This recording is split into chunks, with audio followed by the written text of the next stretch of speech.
بسم اللہ الرحمن الرحیم۔ السلام علیکم ناظرین، آج کی ہماری ویڈیو کا موضوع ہے قرآن مجید میں اللہ تعالیٰ نے ایک لفظ استعمال کیا ہے، کاش۔ ہم دنیا میں اس لفظ کو افسوس کے لیے استعمال کرتے ہیں اور قرآن مجید میں بھی اس کا معنی کچھ اس طرح ہی استعمال ہوا ہے۔ ناظرین، اللہ تعالیٰ نے انسان کو دنیا میں کسی خاص مقصد کے لیے بھیجا ہے اور وہ مقصد ہے اپنی پہچان کروانا، لیکن ہم دنیا میں آ کر اللہ تعالیٰ کو بھول گئے اور دنیا کی زندگی میں کھو گئے اور اصل مقصد سے ہٹ گئے۔ اللہ تعالیٰ کا ارشاد ہے کہ موت اور رزق اکٹھے چل رہے ہیں، آگے رزق ہے اور پیچھے موت ہے۔ جب تک بندے کا رزق مخصوص جگہ پر مکمل نہیں اس بندے کو مل جاتا، اسے اس وقت تک موت نہیں آئے گی۔ ابھی انسان غافل ہے اور پھر موت کے بعد پچھتائے گا۔ اس لیے قرآن مجید میں انسان کے لیے لفظ کاش پچھتاوے کے لیے استعمال کیا گیا ہے۔ کاش کی تشریح اور قرآن مجید میں بیان کچھ اس طرح سے ہے۔ سورۃ الاحزاب میں اللہ تعالیٰ کا ارشاد ہے، جس کا معنی ہے کہ کاش ہم اللہ کی اطاعت کرتے اور رسول اللہ صلی اللہ علیہ وآلہ وسلم کی اطاعت کرتے۔ پھر سورۃ الفرقان میں ہے، 26ویں نمبر آیت ہے، جس کے معنی ہے کہ کاش، ہے کاش کہ میں نے رسول اللہ صلی اللہ علیہ وآلہ وسلم کی راہ اختیار کی ہوتی۔ اس کے بعد سورۃ الفرقان ہی میں نمبر 37 پہ ہے، ہائے افسوس کاش کہ میں نے فلاں کو دوست نہ بنایا ہوتا۔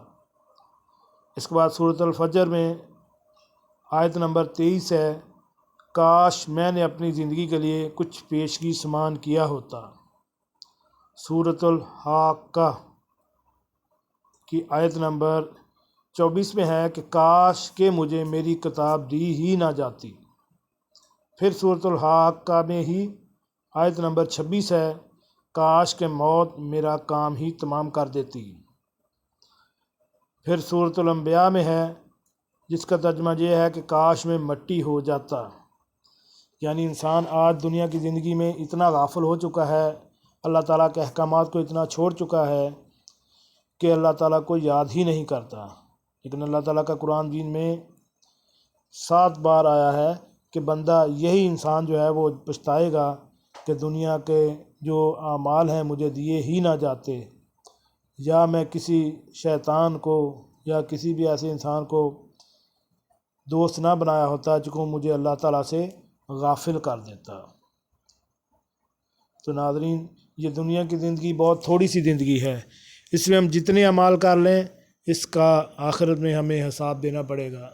اگر تو ہمارا نامہ اعمال ہمیں سیدھے ہاتھ میں دے دیا گیا تو ہم کامیاب ہو گئے، لیکن اگر ہمارا نامہ اعمال ہمیں الٹے ہاتھ میں مل گیا تو پھر یہی لفظ ہمیں پچھتانے پڑیں گے کہ کاش کہ مجھے میری کتاب ہی دی نہ جاتی۔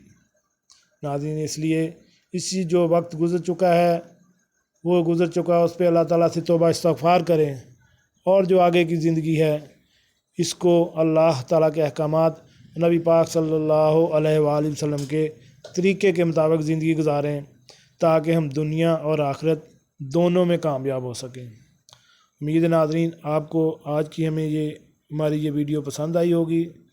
ملتے ہیں ایک نئی ویڈیو کے ساتھ۔ ہماری اگر یہ ویڈیو آپ کو اچھی لگے تو اس کو اپنے دوستوں کے ساتھ شیئر کریں اور ہمیں لائک کریں۔ السلام علیکم۔